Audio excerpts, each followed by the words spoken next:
nemojte komentirati dijagnoze. Vi niste kvalificirani za to. Pa nemojte komentirati dijagnoze. Vi niste kvalificirani za to. Molim vas, obraćajte mi se s titulom.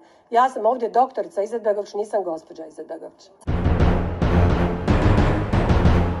Nemojte da se bojite. Nemojte da se bojite ne da budete u politici, nemojte da se bojite da budete na vodećim funkcijama, nemojte da se bojite da budete supruge političara, nemojte da se bojite medija.